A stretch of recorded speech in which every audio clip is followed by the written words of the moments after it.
Hello, everyone. Welcome to AFCON Daily on United and Everything Football. We are back from Abidjan. We hope you enjoyed all the content we brought to you from Abidjan. Interacting with the fans, interacting with everyone associated with a game that we went to watch. That was Ghana versus Egypt. And I tell you, the euphoria in Ivory Coast is one I've never seen in a very, very long time.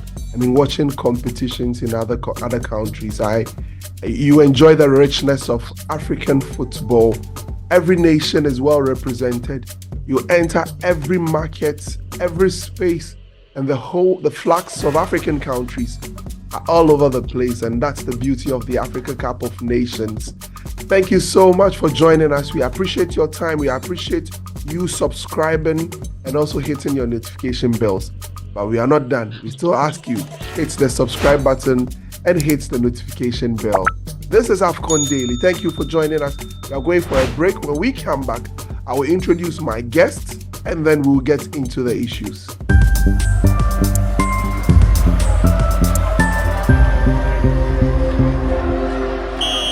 All right, we are back on AFCON Daily on United and Everything Football. We hope you've enjoyed all the episodes that we've brought your way. Today, I'm joined by a very, very important guest from Nigeria. His name is Canon. And I'm also joined by Kwame Ntribue. He's making another appearance on AFCON Daily on United and Everything Football. You see him mostly on United and Everything Football podcast. He just made a brief appearance on AFCON Daily in the first episode, and he's back to talk about the Black Stars. But I'm joined by Canon too for the first time. Canon, it's great to have you on the show today. I hope you are doing very well. Yeah, I'm doing great. I'm doing amazing. Thank you for having me once again. Kwame as well. Thank you guys. This is like what I've been waiting for quite a while now. So it's good to talk football with people, with experts as well that know what they're doing. So all right, thank you very much, Canon. Thank you very much, Canon, for joining us. Kwame, you are welcome back. Thank you. I'm glad to be back to talk about this national team. We have our calculators with us, trying to know if this one wins and this one scores, what happens and all of that. Please pardon my voice. It's always the same story. Kwame, it's always the same story. Why do we have to go through this every other year? Why? Well, that's the Black Stars for you in the last couple of years. Please pardon my voice. I had to shout a lot of kudus. I mean, I shouted kudus for... I nearly blacked out. The euphoria was just amazing. I mean, the environment. I think the Black Stars game against Egypt has generated the best atmosphere I've seen in the competition so far. I mean, there were a lot of things that were being... Maybe it's because you were there. But no, you can ask anyone who have been watching the games. I mean, there was a Mexican wave. There was this put your lights on. I mean, in the stadium, a lot of things were also going on. I mean, it was amazing. It was great. But let's get to the issues, Kwame. Let me start with Canon. Canon, Nigeria were in action. Drew their first game against Equatorial Guinea. I'm sure a lot of backlash in Nigeria for a player like Osimhen. I mean, for the chances he missed in the game and a few of the other players who missed some very glorious chances. But you made amends beating the host nation. I saw how quiet Abidjan became after losing that game to Nigeria. I mean, from your perspective, how did you see this game? Was it a game you expected Nigeria to win? And how do you think it has boosted your chances qualifying from the group? All right. Thank you for that question. First of all, I knew because there was a lot of backlash over in Nigeria because of we lost our first game. Sorry, it felt like a loss, but we drew against Equatorial Guinea, and number 9, our best player, missed a couple of chances. So we were kind of panicking. But me personally, I knew that was the best result we could get going forward in tournament, because tournament football is not who starts the best, it's who finishes best. So basically, I felt the game against Ivory Coast, we're meant to do something different from what we did against Equatorial Guinea because Ivory Coast, I think they play with a back three, right? They play with a back three, Yeah. and they are with their wing backs and all that. So I feel the like our coach, that's Jose Pizarro. We like go via. We say like we don't like him. Like at You guys don't all. like him. You Like don't rate him. we don't rate him at all. Yeah. So we felt like he needed to do something to make us warm to him a bit. So that game against Ivory Coast was something that I felt he needed to do something to at least get us on his side. So the formation was spot on. He brought in Calvin Batty. That partnered Shemi Ajayi and Ekong. That made our defense more, more tight and stronger and all that. Then our wing backs, Zaidu and Ola Aino, were flying and doing their things. Then our midfielders, that's Iwobi and Onyeka, were everywhere. They were mopping up and So that I feel that the structure itself destabilized the Ivory Coast, their team and their tactics and every other thing. So I felt that that was the major thing that destabilized what the Ivory Coast guys were trying to bring to us. But I feel on the long run, I felt Ivory Coast themselves, they felt kind of pressured because they are playing at home and there's a demand from their fans that they have to win that game. So I felt the pressure got to them and Nigeria grew in the game because I felt second half was when we started playing our best. We grew in the game and we scored. I think yeah, from Trustekong, which I wanted Osimhen to play for his confidence, but I felt he was still maybe nervous that he will miss it. Then the backlash from the fans and everything. So, but I feel the game itself was a sigh of relief. At least we've flattered to the sea for quite a while now, if I'm being honest with you. Like for years now. You guys beat us in the last qualifiers, Oh, I please. think. We just We didn't make Qatar because of you guys. So over here, like we are not happy, if I'm Yeah. being honest with you. Yeah. So that was like something that put smile on everybody's. Now, even in church today, I went to church today. I couldn't believe what my reverend father was saying. He said we should pray for the Super Eagles. That, that the game against Ivory Coast gave him belief that we are gunning for greater things. So I feel it's all happiness over here. So let's see. That game was a huge boost in confidence for us moving forward because they are the hosts and they are a top team. I think was it not Morocco or Again. they drew in a Yeah. friendly before this AFCON tournament. Mm-hmm. So they are a top team. So I was happy that we could test ourselves against Ivory Coast. So moving forward now, I feel Guinea Bissau we will just be our we use them as confidence boosters like 6-7 to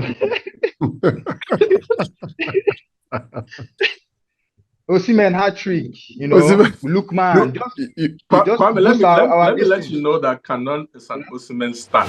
He's an Osimhen stan. So he's desperate for Osimhen to make up for what his output in the tournament so I, far. I, Thank you. I, I, I actually get to that. I actually get to that. But so that's Yeah, it. so We carried on the Nigerian game. Kwame, let's quickly switch to the yeah. Black Stars of Ghana.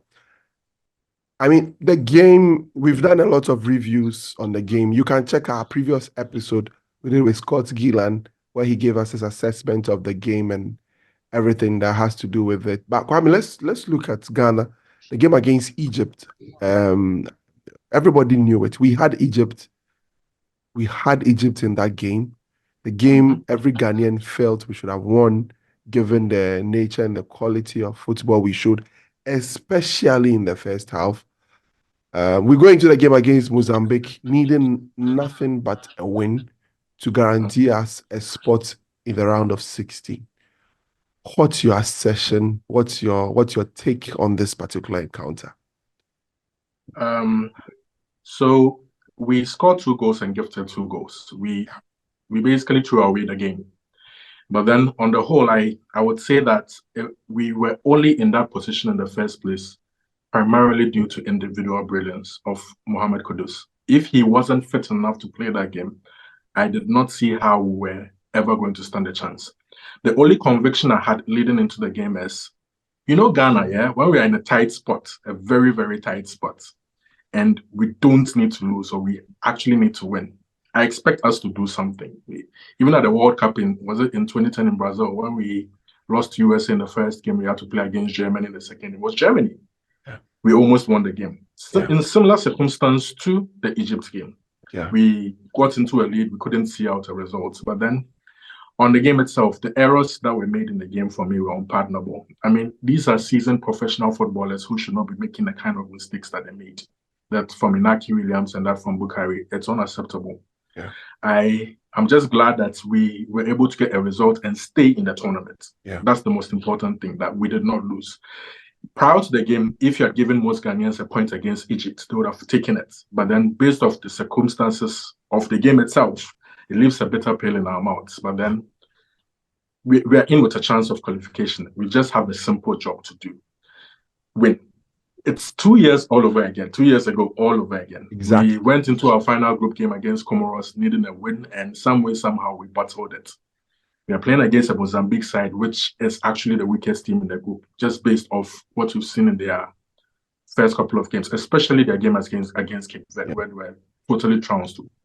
We should beat Mozambique. There is no excuse for us not beating Mozambique. At worst, if we even finish third, I think we would be in pole position to finish as one of the best third place teams to go into the round of 16. So yeah, I'm optimistic. They've given us a glimmer of hope, but then I just see us getting to the knockout stages, and from then I don't have much expectations. We are not playing as a team. I don't see a team on a football pitch. We are relying heavily on individuals to see us through, and that's just not good enough. All right, so Karen, let me end with you, Karen. How do you rate the chances of Nigeria winning this tournament? I mean, based off on what you've seen, I mean, there is a lot of very little confidence in your coach, Isero. A lot of people do not believe he has what it takes to win the tournament for you. But do you think Nigeria stand a chance, given the kind of football we've seen from the likes of the defending champions, Senegal, and even Cape Verde? Morocco were in action too. What do you make of it? Your chances of winning the tournament, briefly. I watched every single game of this tournament, and I don't think there's any team that I feel has been outright outstanding. Maybe Senegal. I watched Morocco game today. They were lucky to even get a draw from Congo.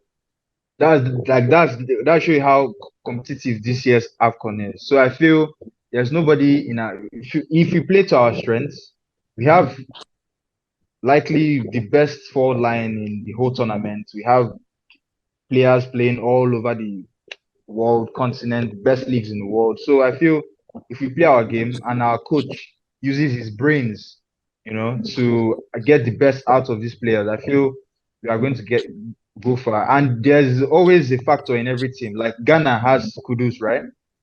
Nigeria has Osimhen.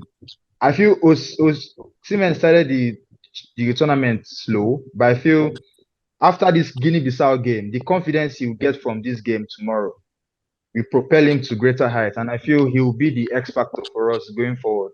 And I don't see any team. Is it Koulibaly that wants to stop him from Senegal? Sorry, we are winning this AFCON. I have faith in this team.